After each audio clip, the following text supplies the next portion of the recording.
Assalamualaikum warahmatullahi wabarakatuh. Perkenalkan, nama saya Vindi Arwinda dengan NIM 24044111048 dari kelas 2B.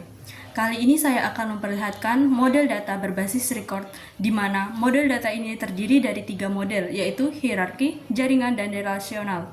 Jadi, di sini saya akan membahas mengenai model data relasional.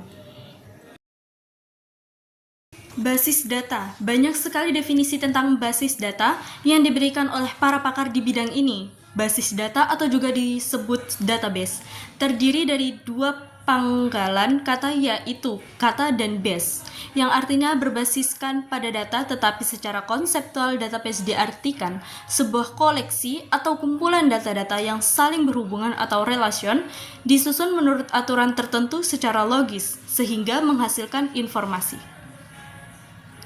Ada lagi beberapa pengertian dari basis data, yakni yang pertama, himpunan kelompok data atau arsip yang saling berhubungan yang diorganisasikan sedemikian rupa agar dapat digunakan kembali secara mudah dan cepat.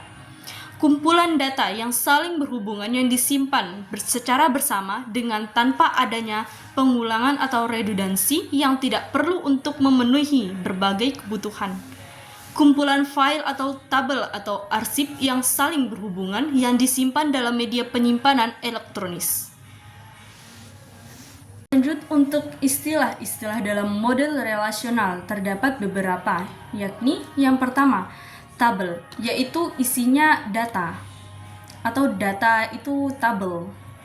Yang kedua itu atribut, merupakan properti yang mendefinisikan suatu relasi. Atribut juga disebut sebagai kolom atau file di dalam sebuah tabel. Yang ketiga, tuple atau baris atau record, satu baris tabel yang berisi satu record. Yang keempat, relation schema atau mempresentasikan nama relasi dengan atributnya. Yang keenam, degree atau jumlah atribut dalam relasi. Yang ketujuh, cardinality atau jumlah baris dalam relasi atau tabel. Yang kedelapan, relation key. Setiap baris memiliki satu atau dua atau beberapa atribut yang disebut kunci relasi. Yang kedelapan, atribut domain, atau setiap atribut memiliki nilai dan ruang lingkup yang telah ditentukan sebelumnya yang dikenal sebagai domain atribut. Nah, untuk relational model atau contohnya, yang bagian ini, yang NIM, terus nama, kelas, dan jurusan ke bawah, itu namanya kolom. Kalau yang ini itu namanya baris. Nah, untuk keseluruhan ini disebut sebagai tabel. Nah, untuk contoh tabel atau relasi beserta hubungannya. Misalkan ada tabel mahasiswa, nilai, dan mata kuliah. Ini adalah contoh gambar tabel atau relasi di dalam model relasional ini. Hubungan antara tabel mahasiswa dan tabel mata kuliah itu menggunakan kunci-kunci yang ada di dalam masing-masing tabel. Tabel mahasiswa dan nilai itu berelasi menggunakan kunci atribut dengan nama NIM. Begitu juga dengan tabel mata kuliah dan nilai itu berelasi atau berhubungan menggunakan kunci kode mata kuliah dan kode mata kuliah. Batasan integritas relasional mengacu pada kondisi yang harus ada untuk hubungan yang valid. Batasan integritas ini diturunkan dari aturan dunia nyata yang diwakili oleh database. Ada banyak jenis batasan integritas. Batasan pada sistem manajemen basis data relasional sebagian besar dibagi menjadi 3 kategori utama, yaitu domain constraint, yaitu tipe data yang didefinisikan oleh user seperti tipe data standar. Misalkan, ada tipe data integral, boolean, atau string. Di domain constraint ini menentukan bahwa dalam setiap record atau baris itu memiliki nilai setiap atributnya atau harus unik. Nah, seperti di sini kan ada sebuah tabel nilai. Misal, constraint dari nilai itu bertipe data chart. Nilainya hanya boleh berupa huruf A, B, C, dan D. Jadi, ini adalah constraint-nya. Ini atributnya nilai. Itu adalah tipe data karakter dan constraint-nya dibatasi hanya berupa huruf A, B, C, dan D. Itu adalah domain constraint. Yang kedua yaitu key constraint. Misalnya ada sebuah tabel mahasiswa, key constraint ini tidak boleh ada dua tabel yang isinya identik dalam satu relasi. Di dalam satu tabel atau baris itu harus ada atribut yang membedakan antara tupel satu dengan yang lainnya. Jadi antara satu baris dengan baris lainnya harus berbeda. Jadi di sini dibutuhkan sebuah key atau kuncinya untuk membedakan satu tupel dengan tupel lainnya. Ini dinamakan dengan key constraint. Misalnya dalam tabel mahasiswa, NIM adalah atribut kuncinya. Jadi NIM ini adalah atribut kuncinya. Jadi NIM 24044 11047 itu hanya untuk mahasiswa bernama Marsha Putri. Jadi tidak mungkin NIM 24044 11047 itu dimiliki oleh orang lain. Yang ketiga, referential integrity constraint. Referential integrity ini, batasan integritas referensial ini didasarkan pada konsep kunci asing atau foreign key. Jadi kunci asing ini adalah atribut penting dari suatu relasi yang harus dirujuk dalam relasi lain. Jadi, misalkan ada 3 buah tabel, ada tabel mahasiswa, tabel nilai, dan tabel mata kuliah. Jadi kunci asing ini adalah kode mata kuliah dan NIM, di mana referensinya itu adalah tabel mahasiswa dan tabel mata kuliah.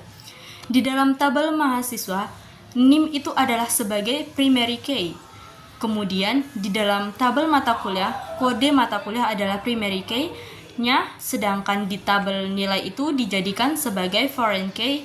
Jadi, adanya foreign key inilah ketiga tabel ini bisa berelasi. Jadi antara tabel mahasiswa dan mata kuliah itu berelasi menggunakan foreign key, kode mata kuliah, dan NIM.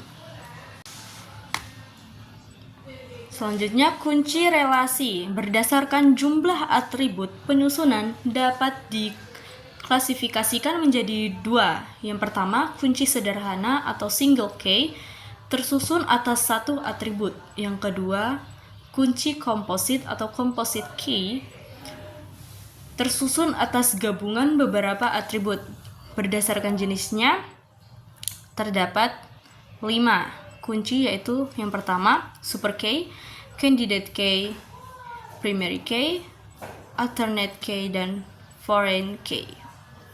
Operasi dalam model relasional. Ada 4 operasi dasar dalam model relasional, yaitu yang pertama insert, memasukkan data dalam relasi atau tabel.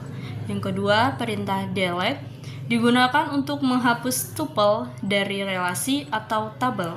Yang ketiga, update digunakan untuk mengubah nilai atribut dalam tuple. Yang keempat, select digunakan untuk memilih rentang data tertentu. Keuntungan dan kekurangan menggunakan model relasional. Yang pertama, simplicity itu keuntungan dan kekurangan menggunakan model relasional. Keuntungannya yaitu simplicity itu kesederhanaan, jadi model data relasional lebih sederhana daripada model hierarki dan jaringan. Yang kedua, structural independence, jadi basis data relasional itu hanya berkaitan dengan data dan bukan dengan struktur. Ini dapat meningkatkan kinerja model nantinya. Yang ketiga, easy to use, ini mudah digunakan karena tabel yang terdiri dari barisan kolom cukup alami dan mudah dipahami. Selanjutnya, query capability atau kemampuan query, jadi ini memungkinkan untuk bahasa query tingkat tinggi seperti SQL untuk menghindari navigasi database yang kompleks. Data independence, jadi independensi data struktur database dapat diubah tanpa harus mengubah aplikasi apapun. Yang terakhir, scalable. Kekurangan dari menggunakan model relasional. Yang pertama, basis data relasional terkadang dapat menjadi kompleks seiring dengan bertambahnya jumlah data dan relasi antar data menjadi lebih rumit. Yang kedua, sistem database relasional yang kompleks dapat mengarah ke database terisolasi di mana informasi tidak dapat dibagikan dari satu sistem ke sistem lainnya. Oke, itulah tadi penjelasan mengenai model data relasional. Saya Vinda Arwinda pamit undur diri. Wassalamualaikum warahmatullahi wabarakatuh.